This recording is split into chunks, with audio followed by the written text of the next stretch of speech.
गंभीर है। रविवार से ये मसला शुरू हुआ और आज दिन भर अगर आप देखें तो यही सुर्खियों में रहा और जगह जगह इसकी चर्चा हो रही, काफ़ी ज़्यादा गंभीर है। तो इसको समझने की कोशिश करते हैं। राजनीतिक दलों से परे विद्वानों के साथ इसको समझना चाहिए कि ये मसला कितना गंभीर है, चुनाव पर इसका क्या असर पड़ने वाला है और दरअसल क्या कह रहे हैं प्रधानमंत्री और क्या कहा है राहुल गांधी ने, उसको कॉन्टेक्स्ट में समझने की कोशिश करते हैं। हमारे साथ जो विद्वानों को पैनल है आपका परिचय करा देता हूँ। वरिष्ठ पत्रकार शेखर अय्यर जी हैं, सतीश के सिंह, अवधेश कुमार जी, प्रेम कुमार जी और पॉलिटिकल एनालिस्ट दिलीप मंडल जी। आज हमारे साथ अवधेश जी और दिलीप मंडल जी पहली बार जुड़े हमारे इस शो में। बहुत बहुत स्वागत है सर आप लोगों का, विशेष धन्यवाद आपका हमारे साथ जुड़े इसके लिए। धन्यवाद। अवधेश जी, 3 बयानों को कॉन्टेक्स्ट में रखिए आप। एक तो जो प्रधानमंत्री जी ने कहा, उससे पहले राहुल जी ने कहा और फिर वो 2006 तक डॉक्टर मनमोहन सिंह वाले बयान तक गया। इन तीनों की व्याख्या आप कैसे करेंगे जो ये पूरा विवाद खड़ा हुआ है? अवधेश जी। इस समय अगर राहुल गांधी के पिछले लंबे समय के वक्तव्यों को देखे, कांग्रेस के प्रेस ब्रीफिंग को देखे, मैनिफेस्टो को देखे और पीछे यूपीए सरकार को मिला के देखे तो कुछ बातें बिल्कुल स्पष्ट होती हैं। वो आप उससे सहमत हो नहीं हो। देखिए, मनमोहन सिंह की जो 9 दिसंबर 2006 के बयान की चर्चा हो रही है, उस बयान की पृष्ठभूमि में सच्चर कमीशन की रिपोर्ट थी। यह बिल्कुल भूलना नहीं चाहिए कि सच्चर कमीशन की रिपोर्ट भारत में मुस्लिम आबादी की आर्थिक सामाजिक स्थिति पर आधारित थी और उसके बाद से यूपीए सरकार, तो उसमें स्पष्ट उन्होंने कहा है हमें ऐसी नई योजनाएं बनानी होंगी जिनसे अल्पसंख्यकों, खासकर मुस्लिमों को विकास में समान भागीदारी मिल सके। देश के संसाधनों पर उनका पहला हक होना चाहिए। तो ये जो कांग्रेस या कोई खंडन कर रहा है, ये पंक्ति है उसमें। और उस समय सच्चर आयोग के बाद जो सब चीजें रिपोर्ट लागू हो रही थी और कांग्रेस ने ही हमारे देश में पहली बार अल्पसंख्यक मंत्रालय का गठन किया था। दूसरी घटना जो है वो 2014 चुनाव के पहले की है और बिल्कुल जब चुनाव सिर पर था, एक दिन पहले जब लागू होना था आचार संहिता, उसके एक दिन पहले 5 मार्च 2014 को यूपीए सरकार ने 123 दिल्ली की प्राइम प्रॉपर्टीज को वक्फ बोर्ड के हवाले कर दिया था और उसके लिए कानून में बदलाव किया था। आपका आर्थिक चैनल है, आपको जरूर ध्यान में होगा वो जो कानून था 2013 का, उसको हिंदी में हम बोलते हैं कि उचित मुआवजे का अधिकार और भूमि अधिग्रहण, पुनर्वास और पुनर्स्थापन में पारदर्शिता अधिनियम 2013। और उसमें नोटिफिकेशन जारी किया गया है 27 फरवरी 2014 को। वक्फ बोर्ड ने बताया कि हमारी ये संपत्तियां हैं और 5 मार्च को ये घोषणा हो गई है और डीडीए को, बाकी संस्थानों को दिया गया कि इस संपत्ति को डी नोटिफाई किया गया। ये अलग बात है कि वर्तमान सरकार आने के बाद वो कैंसिल हुआ है, हाईकोर्ट ने भी उस पर फैसले दिए हैं। और जो ये बजट है उसमें आप देखेंगे, देखिए देश में अल्पसंख्यक हो, मुसलमान हो, हिंदू हो, सबका विकास होना चाहिए। अगर मुसलमानों की आबादी में पिछड़े ज्यादा है तो निश्चित रूप से उसका उत्थान होना चाहिए। लेकिन अब विशेष तौर पर फोकस करते हैं और बताते हैं कि इसमें मुसलमान शब्द नहीं है, तो पृष्ठभूमि बताती है कि आप पहले से क्या करते रहे हैं और अभी आप जो बोल रहे हैं वो क्या है। इसलिए लगता है कि अल्पसंख्यकों पर आप घोषणा पत्र में देखेंगे तो बिल्कुल एक लंबी पंक्ति है, वो 8-9 पॉइंट है उसमें, जो बताता है कि उनके वस्त्र का, उनके खाने पीने का, उनके रहने का हम सुनिश्चित करेंगे, उनको फंडामेंटल राइट कैसे सुनिश्चित करेंगे। ये अलग से कहने की आवश्यकता नहीं होती है कि इस समय जो चुनाव है, कांग्रेस पार्टी जिस मीथ को नरेंद्र मोदी के नेतृत्व में भारत के लोगों ने ध्वस्त कर दिया कि बगैर माइनॉरिटी या मुस्लिम वोट के देश में बहुमत की सरकार नहीं बन सकती है। 2 बार यहां सरकार बन गई, 2 बार उत्तर प्रदेश में बन गई। उस वोट के लिए बहुत सारे काम कर रहे हैं। देश में आर्थिक विषमता है, कम होनी चाहिए, किसी की असहमति नहीं है। गांधी जी से लेके यहां तक कि जनसंघ के जो संस्थापक थे पंडित दीनदयाल उपाध्याय, उन्होंने भी इस पर मत दिया था कि देश में 1/16 के ही ज्यादा से ज्यादा अंतर होना चाहिए। किसी को अगर 1 रुपया है तो दूसरे को 16 से ज्यादा नहीं होना चाहिए। लेकिन वो विचार बदल गए इस समय आप अपनी क्षमता के अनुसार और कानून के तहत जितना परिश्रम करके आप अपना संपत्ति अर्जित करते हैं वो होता है। तो कांग्रेस जो बोल रही है घोषणा पत्र में, तो आप देखेंगे तो अब वो पंक्ति नहीं है। लेकिन राहुल गांधी जी का आपने ही सुनाया है अभी, और राहुल गांधी जी के जो हैदराबाद का बयान है उसमें भी धन के पुनर्वितरण का है, रीडिस्ट्रीब्यूशन ऑफ वेल्थ का है। तो ये रीडिस्ट्रीब्यूशन ऑफ वेल्थ जो है, इसमें कई सवाल उत्पन्न होते हैं कि सर्वे होगा तो कैसे होगा, किसका होगा, क्या इस पर काम किया गया है, फिर उस सर्वे को क्या सरकार सारी संपत्तियों का नेशनलाइजेशन करेगी, राष्ट्रीयकरण करेगी, फिर उसको बांटेगी, उसके लिए कौन कौन चुना जाएगा। तो ऐसे अनेक प्रश्न है, लेकिन इससे भय जरूर पैदा होता है कि क्या देश में जिस ढंग से सोवियत संघ में या बाकी जगह एक उथल पुथल हुआ था कम्युनिस्टों के शासन के बाद, देश में राहुल गांधी के नेतृत्व में वही हो रहा है। और क्या इसमें विशेष रूप से अल्पसंख्यकों यानी मुसलमानों को ध्यान रखते हुए किया गया है, क्योंकि पृष्ठभूमि ऐसा बताती है। तो अवधेश जी, एक छोटा सवाल और, जब प्रधानमंत्री ये कह रहे हैं कि घरों के गहने निकाल लिए जाएंगे, सोने चांदी, और आपने भी कहा कि संपत्ति का रीडिस्ट्रीब्यूशन, क्या ये माना जाए कि जो कॉन्टेक्स्ट लेके चल रहे हैं 2006 से टिल डेट, इसमें सीधे सीधे आरोप उन्होंने लगा दिया है कि ये मुस्लिम तुष्टीकरण कर रही है कांग्रेस और उनके प्रेम में ये सारा कुछ हो रहा है, ये जो सीधा आरोप है, इस पर आप क्या कहेंगे? देखिए 9 पॉइंट है इनके घोषणा पत्र में। आप अगर 9 पॉइंट को देखेंगे तो इसमें अलग से चीजें, अल्पसंख्यक शब्द है, इसमें मुस्लिम शब्द नहीं है, लेकिन अब इसमें पर्सनल लॉ में रिफॉर्म की बात हो रही है। ऐसा सुधार संबंधित समुदायों की भागीदारी और सहमति से किया जाएगा। देखिए पर्सनल लॉ जो है, इसके सुप्रीम कोर्ट ने भी, या आर्टिकल 44 में कॉमन सिविल कोड की बात है, तो एक तरफ कॉमन सिविल कोड देश में आ रहा है, दूसरी ओर आप पर्सनल लॉ के प्रोटेक्शन की बात कर रहे हैं। ऐसी बहुत सारी चीजें हैं जिससे ये लगता है करेंगे नहीं करेंगे, लेकिन वोट के लिए मुस्लिम वर्ग को खासकर अल्पसंख्यक के नाम पर रिझाने की उनको कोशिश की जा रही है। उनके अंदर भाव पैदा किया जा रहा है कि आपके अंदर गरीबी ज्यादा है, आपके अंदर बेरोजगारी ज्यादा है, आप पिछड़े रहे और मेरी सत्ता आएगी तो हम इस प्रकार से काम करेंगे। प्रधानमंत्री ने जो कहा है वो प्रधानमंत्री, देखिए पॉलिटिकल स्टेटमेंट हो सकता है राजीव, लेकिन कांग्रेस इसका उत्तर क्या दे रही है? कांग्रेस ने अभी तक क्या इसका खंडन किया है कि हम मुसलमानों के, हमारी जो धन पुनर्वितरण की जो बात है उसमें मुस्लिम समुदाय के लिए विशेष तौर पर कुछ नहीं है? साहस के साथ कांग्रेस आए और घोषित करे कि ऐसा हम नहीं करने वाले हैं। तो कांग्रेस बीच की भाषा ले रही है। और आप देखेंगे कि ये जो इस बार का जो बजट है उसमें कई चीजें ऐसी है जो ये बता रही है, जैसे एक बुक का उल्लेख है इसमें, वो जो रिपोर्ट है, वो रिपोर्ट अब है, वो जो क्या है रिपोर्ट, मैं अभी पढ़ दे रहा हूं आपको। थॉमस पिकेटी की जो है कि भाई 1922 से 2023 तक भारत में कैसे बिलियनर बढ़े हैं, तो उसमें बाकी को हटा करके नरेंद्र मोदी की सरकार में कैसे बढ़े हैं, और उसमें पूछा जा रहा है कि आपको किस में से चुनना है, सभी के लिए समृद्धि या कुछ लोगों के लिए धन के बीच, न्याय या अन्याय के बीच।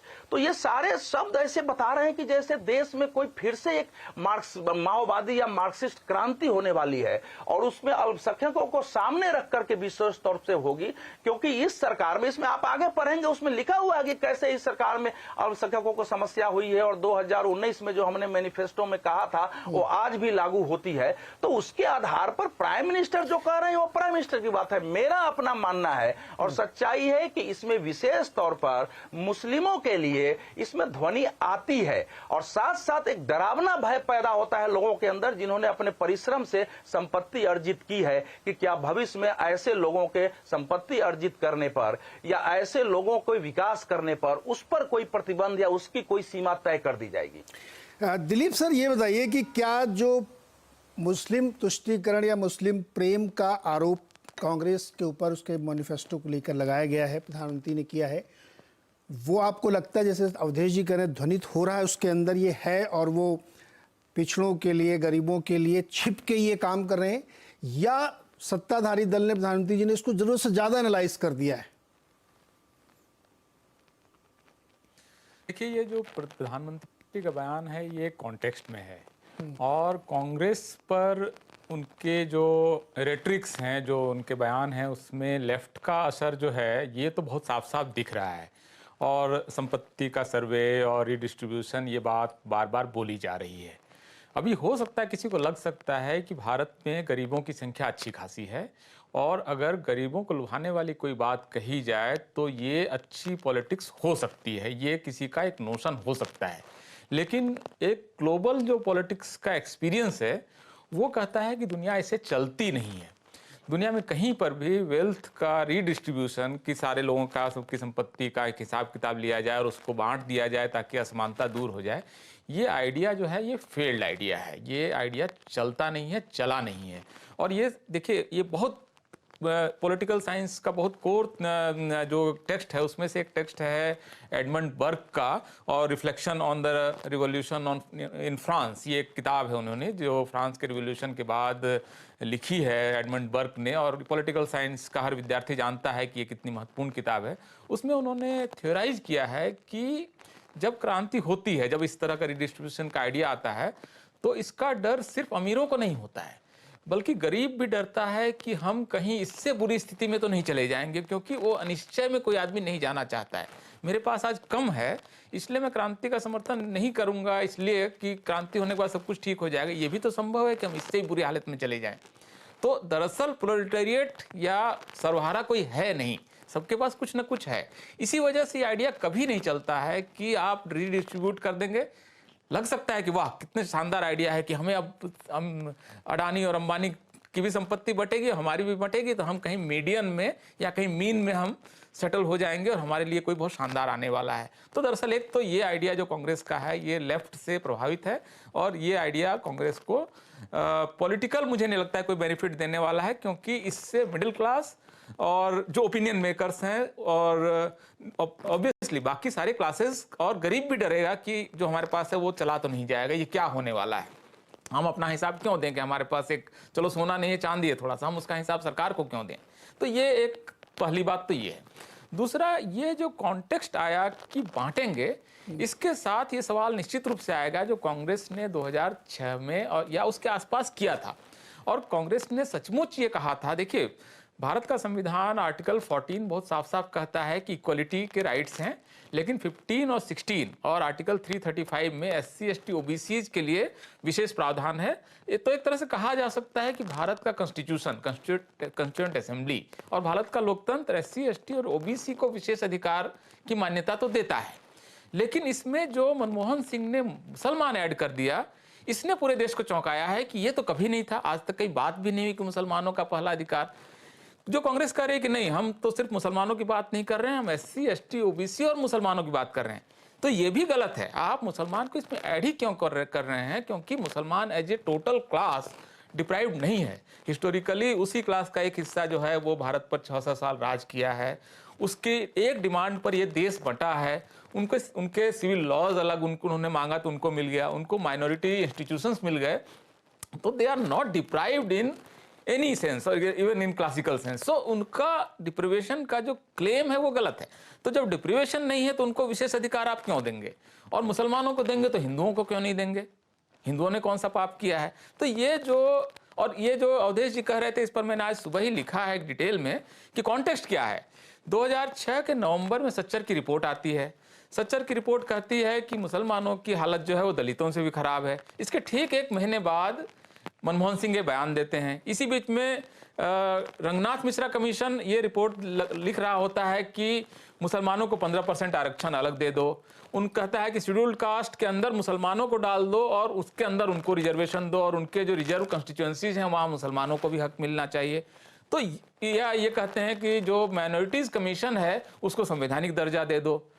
इसके बाद इवन 3 नवंबर का इकोनॉमिक टाइम्स और सभी अखबारों में छपा हुआ मनमोहन सिंह का बयान है नेशनल कमीशन फॉर माइनॉरिटीज़ की बैठक में कि जो नौकरियां हैं उसमें मुसलमानों को फेयर शेयर मिलना चाहिए, उनका एक अच्छा हिस्सा मिलना चाहिए। यहीं से मुसलमानों की नौकरी में रिजर्वेशन की बहस शुरू होती है कि मुसलमानों को एज ए ग्रुप रिजर्वेशन मिलना चाहिए। आंध्र प्रदेश की कांग्रेस की सरकार रिजर्वेशन दे भी देती है, जो कि हाई कोर्ट में जाके बाद में स्टक हो जाता है। तो ये असल में मुसलमानों को लेकर बहुत सारी चीजें कही जाती है, और इसका कल्मिनेशन है वो स्टेटमेंट। ये कोई आसमान से टपका हुआ स्टेटमेंट नहीं है कि अचानक से मनमोहन सिंह का मन किया और एक स्टेटमेंट दे दिया। तो ये कॉन्टेक्स्ट है, जबकि आप मुसलमान तुष्टिकरण की बहुत सारी कोशिशें कर रहे हैं, इसके बीच में आपका बयान आता है। तो इस बयान में निश्चित रूप से मुसलमानों को जोड़ना ही गलत है, SC ST OBC के साथ जोड़ा गया ये भी गलत है। और कांग्रेस उस समय कोशिश ये कर रही थी कि किसी तरह से SP BSP और RJD का वोट मुसलमान का जो चला गया उनके पास, और जिसकी वजह से यूपी बिहार में 2014 में सिर्फ 12 सीटें आई थी कांग्रेस की, तो यूपी बिहार को वो रीगेन करने की कोशिश कर रहे थे। और उनके निशाने पर बीजेपी नहीं थी, उनके निशाने पर उस समय ये रीजनल पार्टीज थी जहां उनको लग रहा था कि हमारा मुसलमान वोट चला गया है। आप देखेंगे कि यूपीए के 10 साल में बीजेपी के किसी नेता को जेल नहीं हुआ। जेल किनको हुआ? RJD के नेता को जेल भेजा गया, बहनजी के खिलाफ ताज कॉरिडोर का केस आया, मुलायम सिंह के खिलाफ DA केस आया, डिस्प्रोपोर्शनेट एसेट केस आया, DMK के शीर्ष नेतृत्व के परिवार की बेटी कनीमोई जेल गई।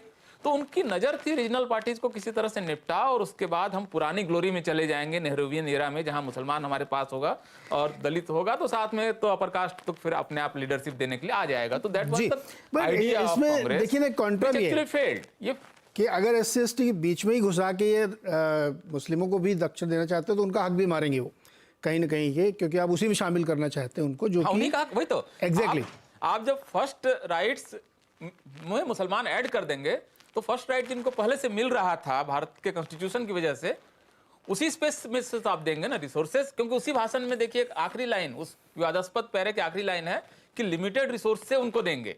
तो लिमिटेड रिसोर्स से जो SC ST को और OBC को मिल रहा है, उसमें आप जैसे ही मुसलमान ऐड करते हैं तो किसी का घटेगा ना। आप जैसे बिल्कुल रंगनाथ मिश्रा कमीशन कांग्रेस स्थापित करती है। रंगनाथ मिश्रा, एक minute last line, Ranganath Mishra Congress के नेता भी हैं। चीफ जस्टिस से हटने के बाद वो राज्यसभा में कांग्रेस के सांसद बनते हैं, और वो अपनी रिपोर्ट में कहते हैं कि OBC का हिस्सा काट के 6% मुसलमानों को दे देना चाहिए, सिफारिश है। तो ये किसी का कटेगा तब तो किसी को मिलेगा, इसलिए प्रॉब्लम है मुसलमानों को इसमें ऐड करने में। इसलिए प्रॉब्लम है क्योंकि आप धर्म के आधार पर एक कैटेगरी को आरक्षण देंगे और SC ST OBC का काटेंगे। हाँ, पाई उतनी ही बड़ी है, उसी के अंदर आपको सब कुछ काट कूट के देना। सर जी ना, सतीश जी, उतनी नौकरी है, उतने ही बैंक लोन है, सब कुछ। ये कांग्रेस की तुष्टीकरण वाली नीति का एक मिस एडवेंचर है, या बहुत सोची समझी स्ट्रेटजी है, या प्रधानमंत्री बीजेपी का ओवर एनालिसिस है और चुनाव को प्रभावित करने का तरीका है? ये 10 बातें हैं मेरी तरफ से। 10 मुझे नहीं समझ में आया कि मनमोहन सिंह जी 18 साल बाद क्यों याद आए। हाँ। और भारतीय जनता पार्टी के चुनावी मशीन को कांग्रेस का मैनिफेस्टो पढ़ने में 10 दिन लग गए। पहली बात यह है, देखिए मैं कोई पार्टी वार्टी का ना हूं, ना हमें कभी भी कोई पार्टी से लेना देना रहेगा, लेकिन मैं इतना जरूर जानता हूं नीरज जी कि आर्थिक नीतियों में परिवर्तन, लिबरलाइजेशन का रिव्यू जरूरी है। ये ट्रिकल डाउन नहीं होता है। और मैं ये भी पूछना चाहता हूं कि भाई भारतीय जनता पार्टी ने भी कोई इकोनॉमिक और कास्ट सेंसस से अभी तक तो मना नहीं किया, मना तो नहीं किया है भाई, मना क्यों नहीं किया है? और भाई देखिए, मैं कोई कांग्रेस की बात नहीं कर रहा हूं, भाई इतना जानता हूं कि अगर विकसित भारत आपको चाहिए, जो कि लक्ष्य है, तो भारतीयों को तो विकसित होना ही पड़ेगा ना। और भाई माइनॉरिटीज या कोई भी किसी भी जाति धर्म के लिए एक हमारे संविधान में राइट्स का जो है वो प्रावधान है। आप इसी आधार पर अगर माइनॉरिटी तुष्टीकरण की बात कहते हैं तो आपको मेजॉरिटी तुष्टीकरण की भी तो बात करनी पड़ेगी, या ना करें? तो ये चौथी बात रही। मेरा ऐसा मानना है कि भाई धन के ध्रुवीकरण का, मैं ये नहीं कहता हूं कि आप वेल्थ डिस्ट्रीब्यूशन कर दीजिए, कहा भी नहीं गया है कि वेल्थ डिस्ट्रीब्यूशन करें, ये गलत है, ये गलत है, ये गलत है। बात यह है कि हम लोगों ने पुराने समय में देखा है, बैंक नेशनलाइजेशन देखा है, हमने प्रिंसली स्टेट देखा है, वो जमींदारी सिस्टम का एवोल्यूशन देखा है, बहुत सारी चीजें देखी हैं। तो इसका मतलब थोड़ी था कि उनका धन लेके बांट देना था, ऐसा नहीं है। बदलाव आवश्यक है और ये सब लोग समझते हैं। आप क्यों देते हैं भाई? आप ये जो फ्रीबीज है, वेलफेयर है, सब लोग देते हैं, सारी पार्टियां देती हैं, क्यों देती हैं? वो क्या है? वो भी तो एक धन का बंटवारा है। हम टैक्स देते हैं तो हमारे पैसे क्यों दे देते हैं भाई? देना पड़ता है, ये जरूरी है। हम क्या कर सकते हैं? विकास के लिए जरूरी है, आदमी के विकास के लिए जरूरी है, भारतीयों के विकास के लिए जरूरी है। तो वो इसको इस रूप में मैं लेता हूं। दूसरी एक और बात जो है भाई, अगर अवसर की अगर का संकट अगर नहीं है तो आप मुझे ये बता दीजिए कि अभी इतना बेरोजगारी क्यों है? सबसे जवान देश है भारत। मैं एकदम न्यूट्रल हूं, मैं एकदम इस मामले में कोई मैं पक्ष और विपक्ष नहीं। सारे ये देखिए जो वो भी विवाद हुआ है, मेरे ख्याल से ये पॉलिटिकल है, ये चुनाव का एक ये मतलब समझिए कि वो शंखनाद, और शंखनाद नहीं कहूंगा, उसकी बिगुल है कि इस ढंग से एक दूसरे को पीटो काटो, मतलब पीटो काटो आप लिटरल वर्ड नहीं ठीक है। सतीश जी एक सवाल जोड़ दो क्या बीच में? हाँ जरूर। आप ये कह रहे हैं कि रीडिस्ट्रीब्यूशन की बात जो उन्होंने की उसको लिटरल टर्म्स न ले, जब वो ये कह रहे हैं कि हम एक फाइनेंशियल सर्वे करेंगे, वेल्थ किसके पास कितनी ये देखेंगे, उसके बाद क्रांतिकारी कदम उठाएंगे और जिसका जितना हक है उसको देंगे। एनएसएसओ सर्वे करता है, इससे सर एक सवाल पूरा हो जाने दें, सवाल पूरा हो जाने दें। एनएसएसओ का सर्वे होता है जिसमें बहुत डिटेल सर्वे होता है, किसके घर में फ्रिज है, किसके घर में स्कूटर है, किसके घर में साइकिल है, इवन कुकर तक की डिटेलिंग आती है जानने के लिए कि इस समय स्थिति क्या है। लेकिन उसके आधार पर वेल्थ डिस्ट्रीब्यूशन की बात तो किसी ने नहीं की आज तक। गरीबों के लिए जो योजनाएं चलती हैं उसमें किसी को आपत्ति नहीं। तो ये जो स्पेसिफिक वर्ड उन्होंने यूज किया, इसका क्या मतलब है? देखिए, मैं भारतीय कांग्रेस पार्टी का प्रवक्ता होता तो मैं जवाब दूसरे ढंग से देता, नहीं हूं इसलिए दूसरे ढंग से दूंगा। आपने वेल्थ डिस्ट्रीब्यूशन को सीधे सीधे, आप तो बिजनेस वाले ऐसे कैसे समझ लिया? तो कैसे समझे? का क्या है कि नीरज जी का पैसा लेके शेखर जी को दे दे, ऐसा नहीं है। हम मान लीजिए कि आप नीरज जी बहुत ज्यादा पैसा अपना संग्रह किए हुए हैं, मान लीजिए कि हम 2% टैक्स लगा दे तो लगा दें और राष्ट्रीय कोष में डाल के उससे अगर कोई काम आ सके, योजना बनाने में, चाहे फ्रीबी बांटने में, चाहे राहत देने में, चाहे कुछ करने में, तो हमें करना चाहिए। ये भाई अच्छे बड़े बड़े दुनिया के उद्योगपति या अपने देश के उद्योगपतियों के लिए भी ये जरूरी है कि हमारी जो है पर कैपिटा इनकम वो मेकअप वाला डेटा न रहे। वो मेकअप वाला डेटा नहीं रहे कि नीरज जी कमाए 15 लाख और हम कमाए 5,000, लेकिन हमारे ऊपर आप जोड़ दीजिएगा कि हमारा तो कमाई डेटा में 2 लाख रुपया है। ये कुछ बदलना चाहिए, आपको बदलना चाहिए, ये चाहिए, ये है बात। बाकी पॉलिटिकल है, आप उसमें कहें कि आप सोना निकाल लेंगे, मंगलसूत्र चला जाएगा, ये सब राजनीतिक चीजें हैं।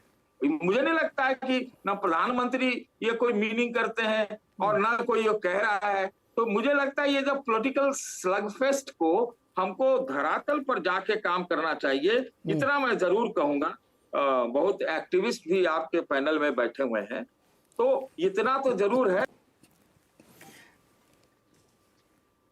सर आपकी आवाज चली गई लग रहा है। सतीश जी ऑडियो डाउन हो गया आपका। सतीश जी का ऑडियो ठीक किया जाए, तब तक मैं प्रेम जी के चलता हूं। प्रेम कुमार जी, क्रांतिकारी कदम उठाए जाएंगे, वेल्थ को रीडिस्ट्रीब्यूट किया जा सकता है, इंस्टीट्यूशन का इकोनॉमिक सर्वे करके क्या करें? मैं आपको कॉन्टेक्स्ट में डाल देता हूं, इतना सरलीकरण नहीं है जितना सतीश जी बता रहे हैं। कांग्रेस के एक प्रवक्ता ने 10 मिनट तक अडानी जी की संपत्ति पर ज्ञान दिया है, इसलिए शक पैदा होता है कि आपके मन में कुछ और है और आप छिप के कुछ और बातें कर रहे हैं। जैसे एक सेंटेंस लिख दिया जाता है, हम अफर्मेटिव एक्शन लेंगे। ये क्या होता है अफर्मेटिव एक्शन? दिलीप जी भी समझाएंगे डिटेल में। ये बोलने के लिए अच्छा लगता है अफर्मेटिव एक्शन करेंगे, हम स्पेसिफिक में बताइए ना क्या करेंगे, बताइए प्रेम जी। देखिए नीरज जी, बात ये है ही नहीं कि उस झूठ पर हम बात करें जो नरेंद्र मोदी जी एक दिन बोल दें और उनका पूरा इकोसिस्टम उसको लेकर के अगले दिन बैठे, यही प्रोपेगेंडा है इलेक्शन का। वरना सतीश जी ठीक कह रहे हैं, 18 साल पहले की बात को आज याद कर रहे हैं। भाई चुनाव मैनिफेस्टो में जो लिखा है बोल करके बोल रहे हैं नरेंद्र मोदी जी, सफेद झूठ बोल रहे हैं, लिखा ही नहीं है। अभी हमारे अवधेश कुमार जी बता रहे थे कि उसका मतलब ऐसा है और मेरी समझ है। लेकिन मैनिफेस्टो में लिखा है, अगर प्रधानमंत्री जी ने बोला तो झूठ बोला और सफेद झूठ बोला, और उसके बाद उनका पूरा इकोसिस्टम उस झूठ पर बहस करने के लिए पूरे देश में तैयार बैठा है।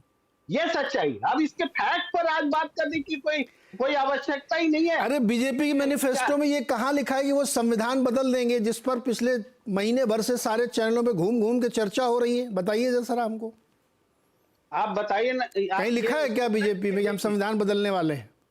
चर्चा हो रही है लेकिन देखिए, इसको उलट के देखिए तो संविधान बदले बगैर तो ये जो बोल रहे हैं कि रीडिस्ट्रीब्यूशन हो जाएगा, वो भी नहीं हो सकता है भाई। घुसपैठियों को कैसे आप कुछ भी दे सकते हैं संविधान बदले बगैर?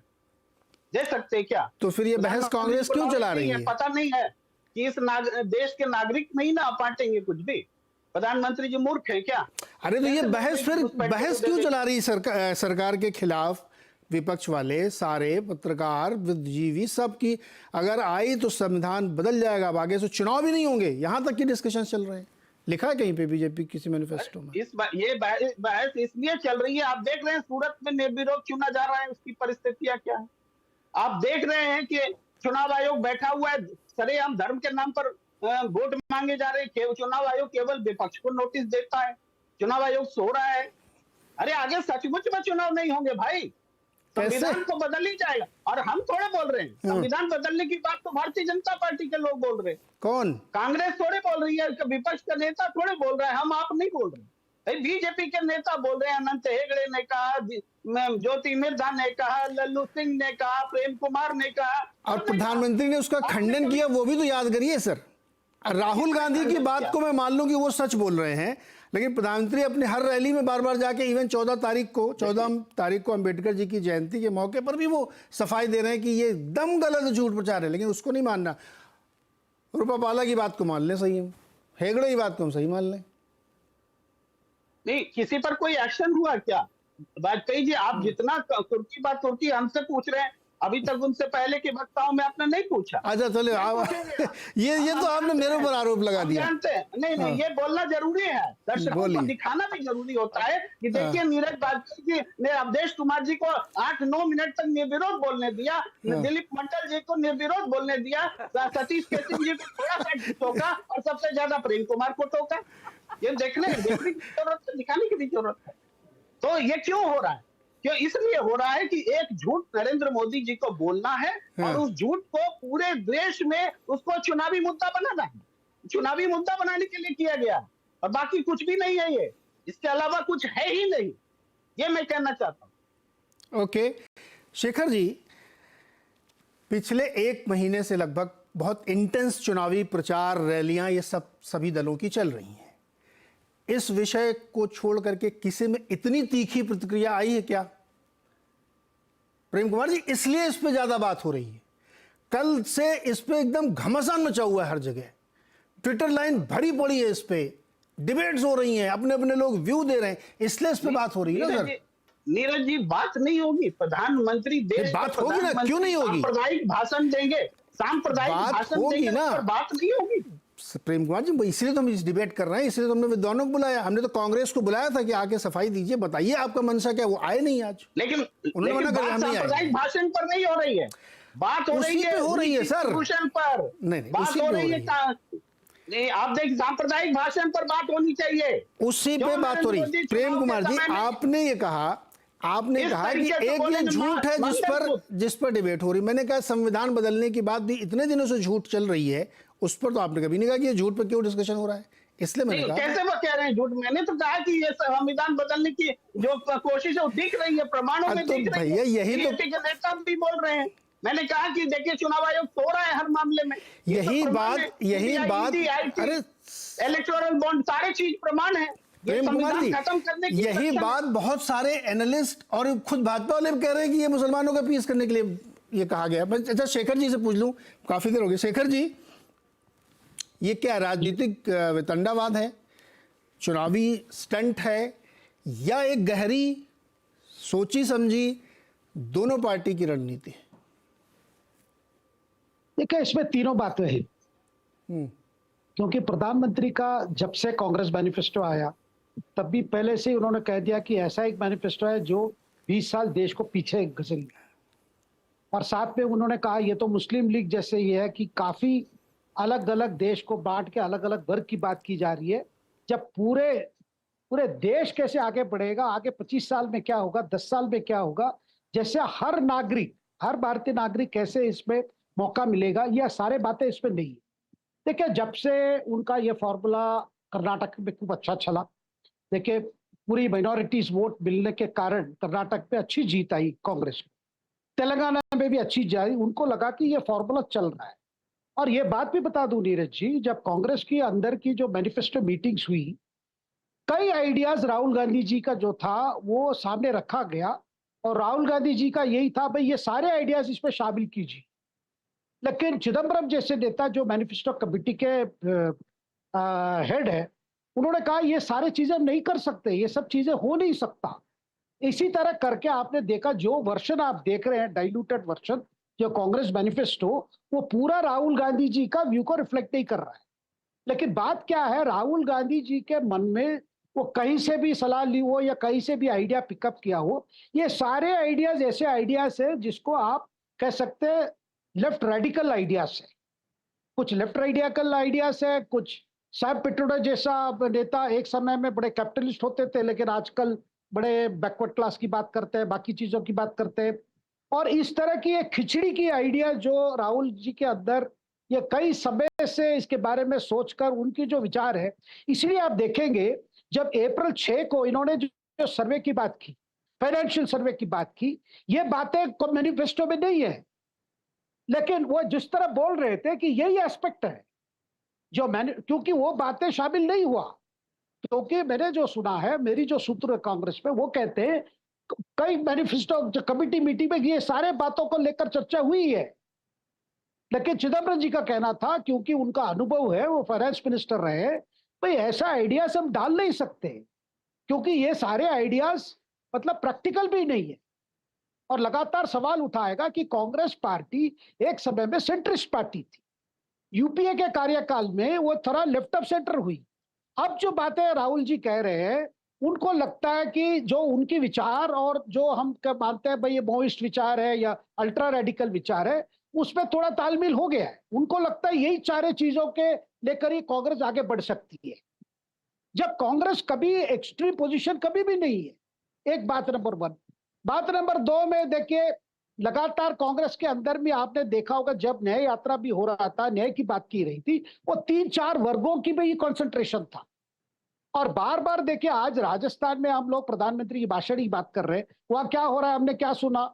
अभी अशोक गहलोत जी का एक मीटिंग में वो कह रहे थे मैं माली हूं, ये कैंडिडेट भी माली है, आप इनको वोट कीजिए। तो कहीं ना कहीं कास्ट की भी अच्छी तरह से बात हो रही है, कास्ट की भी तुष्टिकरण हो रही है। तो एक तरफ ये सारे जब चीजें हो रही है, प्रधानमंत्री का इशारा मैं जो मानता हूं वो तरीका किसी और ना, मैं कोई डिफेंड करने हूं या करने हूं, लेकिन उनको दिखाना था देखो जिस कांग्रेस पार्टी जो फिर सत्ता आना चाहती है वो आपके सामने भारत के भविष्य का क्या लेकर आई है, क्या रोड मैप है, क्या प्लान है।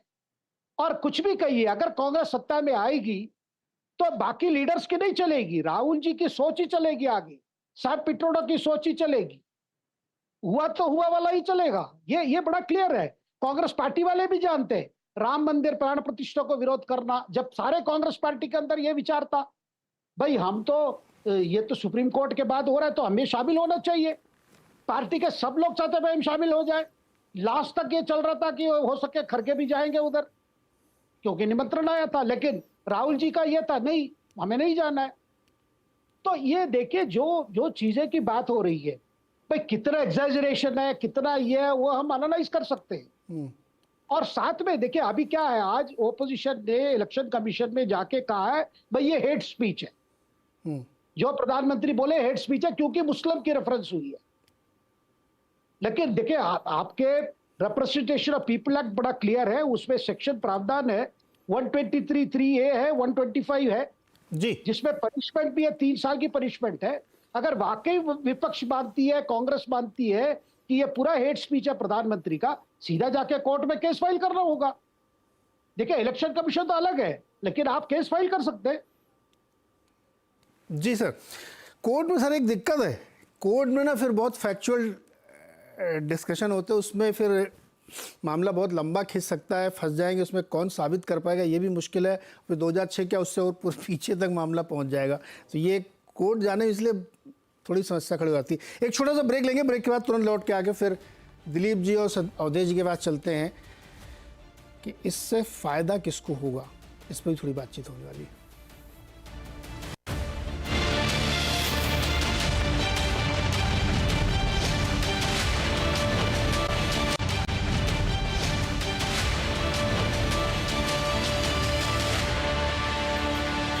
स्वागत एक बार फिर से आपका। चर्चा हो रही है आज प्रधानमंत्री राहुल गांधी, डॉक्टर मनमोहन सिंह, तमाम उन बयानों की जहां पे हिंदू मुसलमान खुले तौर पे सामने सामने दिख रहा है, और उसमें कौन किस प्लेटफॉर्म पे खड़ा है, कौन किस प्रिमाइस पे खड़ा है, इस पर समझने की ज़रूरत है। इसी को हम समझ करने की कोशिश करें। अवधेश जी, काफ़ी चर्चा हुई और सतीश जी तो बिल्कुल इससे एग्री नहीं है, वो कह रहे हैं कि एक पॉलिटिकल है ये, और प्रेम कुमार जी तो कह रहे हैं कि एकदम झूठ बोल रहे हैं प्रधानमंत्री जी, ऐसा कुछ नहीं है कांग्रेस के घोषणा पत्र में जिसको इस तरीके से टर्न ट्विस्ट या टिल्ट किया जाए।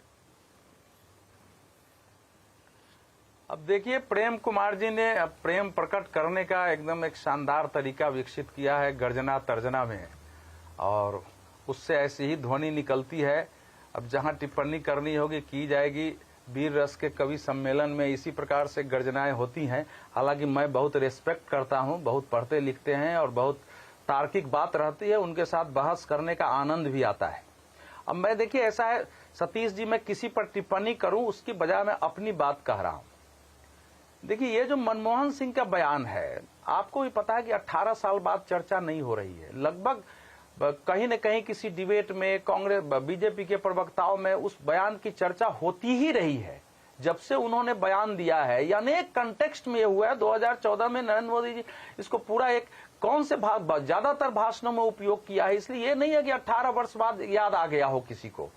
वो हमेशा, हम लोग भी अपने लेख में डिबेट में कई बार इसको जो है एक उद्धृत करते हैं, तो ऐसा नहीं हुआ है।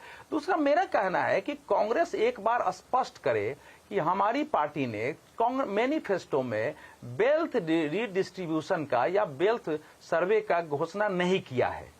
कांग्रेस केवल यह कह रही है कि अल्पसंख्यक शब्द है, इसमें मुसलमान शब्द नहीं है। अब मैं आपको राहुल जी का एक ट्वीट में दो बयान आपके सामने रख रहा हूं। एक उन्होंने भाषण जो है डाला है मार्च 12 नंदुरबार में न्याय यात्रा के दौरान का उनका भाषण है, वो लंबा नहीं पढ़ूंगा, दो पंक्ति पढ़ देता हूं। जाति जनगणना और आर्थिक एवं वित्तीय सर्वे क्रांतिकारी कदम है, कांग्रेस अपने मैनिफेस्टो में इसे डालेगी। यह है 12 तारीख का। एक ट्वीट है उनका 9 मार्च का। उस ट्वीट में आगे वो लिखते हैं, वो बिहार के कास्ट सर्वे की चर्चा करते हैं, और आगे लिखते हैं, the figure that have come from Bihar are just a small glimpse of the real picture of the country. That is why we are going to take 2 historic steps. Caste count, economic mapping. अब ये तो सवाल यह है कि राहुल गांधी जी लगातार इसके बारे में कर रहे हैं, और आपने एक सुना ही दिया है, और जब कह रहे हैं कि हमने जारी किया है, और जो सर्वे आपने जो अभी सुनाया है वो तो इकोनॉमिक मैनिफेस्टो का बयान है, जिसमें वो कह रहे हैं कि हमने ये डाला है और हम ऐसा ऐसा करेंगे जिसका हक बनता है। और उसके एक दिन बाद का जो उनका भाषण है उसमें भी वही कह रहे हैं कि हम ये संपत्ति, ये समान वितरण के लिए, उसमें उनका शब्द है इक्वल डिस्ट्रीब्यूशन ऑफ वेल्थ के लिए हम फाइनेंशियल और इंस्टीट्यूशन सर्वे कराएंगे, ये शब्द उन्होंने प्रकट किया है। अब कांग्रेस में क्या है कि हम लोगों ने उस दिन मैनिफेस्टो देखा था, इस पर ध्यान नहीं दिया।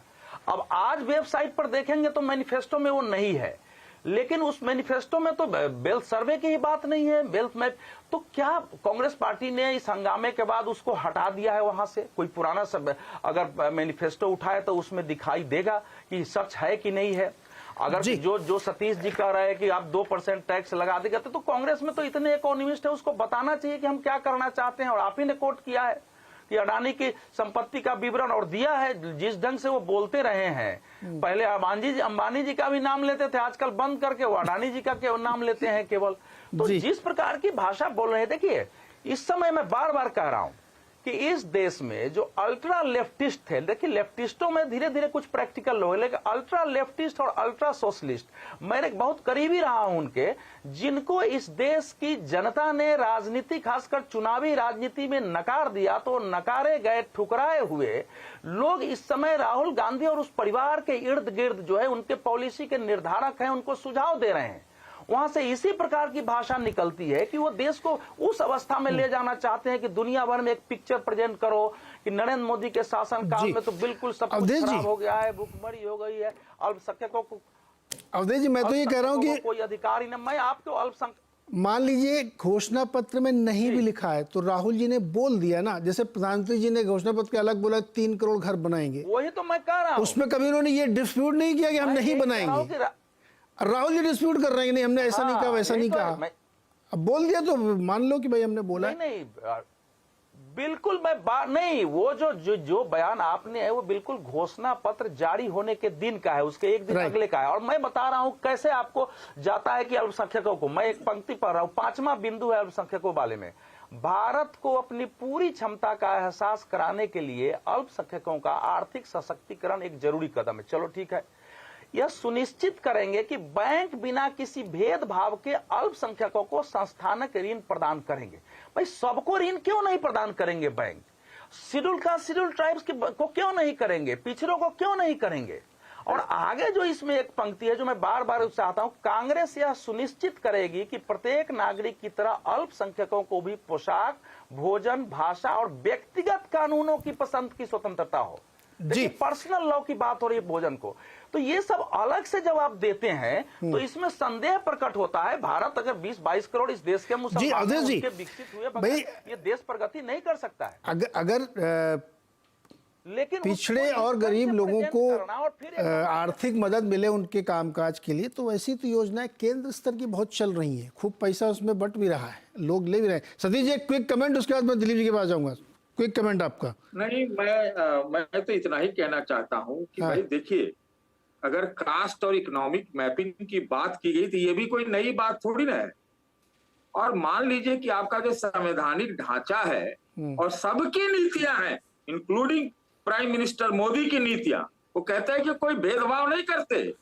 मोहम्मद शमी के को लेकर के कोई सभा में उसकी तारीफ भी करते है कि नहीं? तो भाई कम से कम चलिए, एक चीज तो हुआ कि बड़े बड़े विद्वान इस देश के पप्पू को थोड़ा सीरियसली लेने लगे और एक पार्टी जो एकदम बिल्कुल हाशिए पे है उसकी मैनिफेस्टो पर कुछ चर्चा करने लगे। और देखिए भाई, मैं तो बिल्कुल प्रोपेगेंडिस्ट नहीं हूं, 100% नहीं हूं। मैं बहुत सारे कांग्रेस की नीतियों का मैं व्यक्तिगत रूप से विरोधी हूं, लेकिन इस बात का बिल्कुल मैं पूरे देश में मैं तो कहूंगा कि प्रधानमंत्री जी को इसमें आगे बढ़ के काम करना चाहिए कि अगर वो सत्ता में आते हैं तो मेरा ऐसा मानना है कि जो आरोप उनके ऊपर लग रहे हैं कि उनके काल में धन का ध्रुवीकरण हुआ और इनइक्वालिटी अंग्रेजों के जमाने से भी ज्यादा इस वक्त हो गया, तो उस पर ध्यान दिया जाए, ये सबके हित में है जी। और माइनॉरिटीज की बात जब हम अगर आज करते हैं तो माइनॉरिटीज की बात तो वो अब तक जो पार्टी को वोट बैंक है वो करता है। बहुत सारी चीजों पे हम विरोधी है। हम तो कहते थे कि कांग्रेस वालों को राम मंदिर की इसमें जाना चाहिए, सारे लोगों को जाना चाहिए। जी सतीश जी मैं आऊंगा दोबारा, आपके पास समय मिलेगा तो। एक तो आपने पप्पू कहा, सर बुरा मान जाए कांग्रेस वाले, मैं कोट एंड कोट इस वर्ड को उधर रखता हूँ, नहीं गुस्सा हो जाएंगे सर, समझो आप। दिलीप जी कर दिया जाए। दिलीप जी देखिए, आजादी के बाद से अब तक लेकर के, सर एक सवाल रख दूं, खाली उसके बाद बोलिए। सवाल रख दूं सर, दिलीप सर सवाल रख दूं, उसके बाद बोलिएगा। टाटा बिरला, गोयनका, मित्तल ये सब बने हैं ना, तब भी सत्ता का पैसे का ध्रुवीकरण होता रहा है। एक ज़माने में टाटा बिरला को बहुत गालियां दी जाती थी, गोयनका साहब को बहुत गालियां मिलती थी, अमीर अमीर अमीर है। अब आजकल अडानी अंबानी, अब अंबानी को छोड़ दिया, अब खाली अडानी के पीछे पड़े हुए हैं। तो ये तो इकोनॉमिक स्ट्रक्चर जो हमने देश में बनाया आज़ादी के बाद, उसका एक परिणाम है। इस पर तो एक बहुत अलग से डिटेल हो सकती। खैर आप जो कह रहे हैं सर उसको कंटिन्यू करें। जी मैं ये कह रहा हूँ नीरज जी कि देखिए, कांग्रेस हिस्टोरिकली क्या पार्टी है। कांग्रेस भारत में खासकर के इकोनॉमिक पॉलिसीज के मामले में यथास्थिति की पार्टी है, सेंट्रिस्ट पार्टी नहीं है अय्यर साहब, ये प्रो बिजनेस पार्टी है हिस्टोरिकली। मतलब शेख सरिया, हिम्मत सिंह का, बजाज, बिरलास, ये सारे कांग्रेस के फाउंडेशन में है, उसकी नींव में है। और ये पार्टी जो एंटरप्रेन्योरशिप है, इंडिविजुअल इंटरप्राइज है, इसको आगे बढ़ाने वाली पार्टी, इसकी एक हिस्टोरिकल लिगेसी यहाँ से आ रही है। कांग्रेस, आप गांधी और बिरला को, मतलब दोनों के बीच में को आप डिटैच नहीं कर सकते हैं, उन सारे रिलेशनशिप्स को, बजाज और इन सब को। उसके बगैर आप वर्धा का आश्रम कहाँ बन रहा है बजाज के बगैर? तो ये एक हिस्टोरिकली कांग्रेस इस देश में प्राइवेट एंटरप्राइज को सपोर्ट करने वाली पार्टी रही है। कांग्रेस ने अपनी डीएनए को बदलने की कोशिश की है जब वो लेफ्टिस्ट टर्न लेती है, खास करके जब वो सत्ता के बाहर रहती है और उसको लगता है कि हम अगर कोई लेफ्टिस्ट रेटरिक में जाएंगे तो हमारे पास लोग वापस आ जाएंगे। आपको मैं देखिए, राहुल क्या बोल रहे हैं, घोषणा पत्र में क्या लिखा जा रहा है, ये रेटरिक है, ये वक्तव्य है, भाषण है, जिसको कि बहुत बदला जा सकता है। आज बोला गया, कल को नहीं किया जा सकता है। कांग्रेस ने जातीय जनगणना का समर्थन किया था, जब उनको मौका आया 2011 को तो उन्होंने कास्ट सेंसस के अंदर कास्ट वर्ड इंक्लूड नहीं किया। लेकिन कांग्रेस का रियल एक्शन क्या है, मैं बता रहा हूं आपको। 2011 में पार्टी सत्ता में है और पार्टी क्या है, लिगेसी है बिजनेसमैन की। लेकिन कांग्रेस करती क्या है कि भट्टा परसौल में, हम नोएडा में जहां बैठे हुए हैं, यहां से मुश्किल से 50-60 किलोमीटर दूर एक एक्सप्रेसवे बनता है दिल्ली से आगरा, और उसका एक्सटेंशन है कि वहां से लखनऊ होते हुए वो पूर्वी यूपी तक जाएगा। आज की तारीख में एक आदमी दिल्ली से उठता है और सोचता है कि पटना मुझे बस से जाना है तो जा पाता है। राहुल गांधी उस समय क्या करते हैं, भट्टा परसौल में जाकर आंदोलन करते हैं और इस पूरे यूपी के विकास का जो सबसे बड़ा प्रोजेक्ट है उसके खिलाफ वो खड़े हो जाते हैं और वहां पर 2 लोग मारे जाते हैं। तो ये जो लेफ्ट की तरफ स्विच है, ये सिर्फ बोलना नहीं है। और देखिए, ये जो पूरा काम है, भट्टा परसौल उस बीमारी का नाम है जो जिसको ने कांग्रेस को पकड़ रखा है कि हमको प्राइवेट एंटरप्रेन्योरशिप का विरोध करना है, हमको कुछ ऐसा करना है जिससे कि शॉर्ट सेलर्स भारत के बिजनेस को खराब कर दें, भारत का नाम ग्लोबली खराब हो, प्राइवेट इन्वेस्टमेंट, ग्लोबल इन्वेस्टमेंट ना आए। तो ये एक्चुअली दुनिया में डेवलपमेंट का अब एक ही मॉडल है। ये नहीं हो सकता है कि आप संपत्ति का बराबर बंटवारा कर दें। अगर ये करने जाएंगे तो कोई आदमी धन का संचय नहीं करेगा, और धन का संचय अगर प्राइवेट एंटरप्राइज खत्म हो जाता है तो वो जो एक एनिमल स्पिरिट होती है, मैं ज़्यादा से ज़्यादा पैसा कमाऊं, और इस क्रम में वो बहुत सारे लोगों को एम्प्लॉयमेंट देता है, ये पूरा चेन और पूरी प्रक्रिया रुक जाएगी। तो ये जो कांग्रेस का लेफ्ट शिफ्ट है, ये उसकी बड़ी प्रॉब्लम है और कांग्रेस के डीएनए के खिलाफ वो एक्ट कर रही है। इसमें कांग्रेस अपने अंदर ही वो जूझने की कोशिश कर रही है। देश के विनाश का रास्ता है। और इसमें साथ ये बात तो आएगी ही, जब आप रीडिस्ट्रीब्यूशन की बात करेंगे तो आपका पिछला बयान क्यों नहीं आएगा कि इस पर किसका हक है, कब बात होगी इसके? नहीं, डेफिनेटली ये रीडिस्ट्रीब्यूशन की बात करेंगे, मैं तो कह रहा हूं कि इसको स्वीकार कर लेना चाहिए कि इस पे इतनी ज्यादा तीखा टिप्पणी को स्वीकार कर ले। प्रेम कुमार जी, रीडिस्ट्रीब्यूशन है, थिंकिंग में चेंज है, अल्ट्रा लेफ्ट के प्रभाव में है कांग्रेस, और उसका फायदा बीजेपी वाले उठा रहे हैं। सबसे पहली बात तो हमें कहा जा रहा है कि भाई उस बात को स्वीकार कर लीजिए जो हुआ ही नहीं। भाई मनमोहन सिंह ने मुसलमानों को दे देना चाहिए, देश का पहला हक है, ऐसा कहा ही नहीं था, लेकिन हमें कहा जा रहा है कि स्वीकार कर लीजिए। देश ऐसा नहीं कहा था, वो तो सब जगह लिखा हुआ है सर, वीडियो बाइट है उसकी। हाँ सुनाइए ना, बाइट है सुनाइए, मैं तो पढ़ के बता देता हूँ क्या लिखा हुआ। उसमें भी कहा है कि ये बात बोली गई है। देखिए मैं 4 लाइन पढ़ के सुना देता हूँ, आप इजाजत दीजिए, समय नहीं लगेगा, वो बयान में सुना देता हूँ। मेरा मानना है कि हमारी सामूहिक प्राथमिकताएं कृषि, सिंचाई, जल संसाधन, स्वास्थ्य, शिक्षा, ग्रामीण बुनियादी ढांचे में निवेश के साथ ही SC, ST, अन्य पिछड़ा वर्ग, अल्पसंख्यकों, महिलाओं और बच्चों का उत्थान है। हमें ऐसी नई योजनाएं बनानी होगी जिनसे अल्पसंख्यकों, खासकर मुस्लिमों को विकास में समान भागीदारी मिल सके। देश के संसाधनों पर उनका पहला हक होना चाहिए। यह है स्टेटमेंट। इसमें कहाँ लिखा हुआ मुस्लिमों को, मुसलमानों का सबके नहीं सर, नहीं सबके लिए लिखा, उसमें महिलाएं भी हैं, OBC भी हैं, SC भी हैं, ST भी हैं, सब लोग हैं। तो इसलिए झूठ एक मिनट प्रेम कुमार जी एक सेकंड रुक जाओ खाली। उनका कोई पिछड़ापन रहा है क्या, उनके साथ छुआछूत हुई है क्या, उनको मस्जिद में जाने से कोई रोकता है क्या, ऐतिहासिक पिछड़ापन है जिसकी वजह से उनको संसाधनों पर पहला अधिकार होना चाहिए? और कॉन्स्टिट्यूशन में कहां पर लिखा है कि मुसलमानों को उनका पहला अधिकार होना चाहिए? बराबर अधिकार बोल सकते हैं जी प्रेम जी का संसाधनों पर Constitution- बराबर अधिकार होना चाहिए, लेकिन मुसलमानों का संसाधनों पर पहला अधिकार होना चाहिए। ये साथ में बेशक मुसलमानों का SC, OBC का, केवल नहीं है, SC, OBC दिलीप का तो पंडित कॉन्स्टिट्यूशन जी। में फ्रेम में यही ट्विस्टेड मुसलमानों बात का है। पहला ये अधिकार सिर्फ होना चाहिए। मुसलमानों के लिए नहीं कहा गया है, ये साफ साफ तौर पर SC, ST, है, OBC, बिल्कुल, लेकिन अल्पसंख्यक, मुसलमानों का महिला, ही क्यों है? बच्चे और अल्पसंख्यक, और उसमें खासकर मुसलमान लिखा हुआ है, अल्पसंख्यक लिखा अंतिम हुआ है। पंक्ति आपने खुद पढ़ी है सर। नहीं, हमने पढ़ी है, लेकिन सबके लिए है। अल्पसंख्यक खासकर मुस्लिम लिखा हुआ है। ये एक नैरो माइंड से सोच करके पूरी तरीके से बदल। नहीं, प्रेम कुमार जी आप जो है ना वो वाला स्टेटमेंट पढ़ रहे हैं जो दूसरा है, उसमें ये बात है सर। अब ये होगा, अरे प्रेम कुमार जी समय एकदम खत्म हो रहा, मुझे शो समाप्त करना है। अब देखिए ये किसको क्या फ़ायदा होगा, क्या डिस्कोर्स बनेगा नहीं, लेकिन इसी कुछ दिनों में, महीने 15 दिन में ये डिस्कोर्स इस देश में चल रहा है कि अगर बहुत गरीबी है और बहुत सारे लोग संपन्न नहीं है या वो बहुत आर्थिक तंगी है, तो क्या हमें एयरपोर्ट की ज़रूरत है। ये डिस्कोर्स चल रहा है, क्या हमें हाईवेज़ की ज़रूरत है। बहुत पढ़े लिखे लोग इस तरह की चर्चाएं कर रहे हैं। ये सोचने वाली बात है कि इस तरह के जब डिस्कोर्स होने लगे कि हमें सड़कों की ज़रूरत है क्या, हमें एयरपोर्ट चाहिए क्या, हमें बहुत बड़े बड़े ब्रिजेस चाहिए क्या, हमें वंदे भारत चाहिए क्या। और मैं ये बहुत गुस्से और दुख के साथ कह रहा हूँ कि एक चर्चा में मैंने ये सुना, एक बहुत पढ़े लिखे पत्रकार ये कह रहे थे कि वंदे भारत में लोग पत्थर इसलिए मार रहे हैं क्योंकि वो बैठ नहीं पा रहे हैं। आप सोचिए किस तरह के नैरेटिव और डिस्कोर्स इस देश में बन रहे हैं, इसलिए दिक्कत होती है सर। बहरहाल बहुत बहुत शुक्रिया आप सब लोगों को जुड़ने के लिए।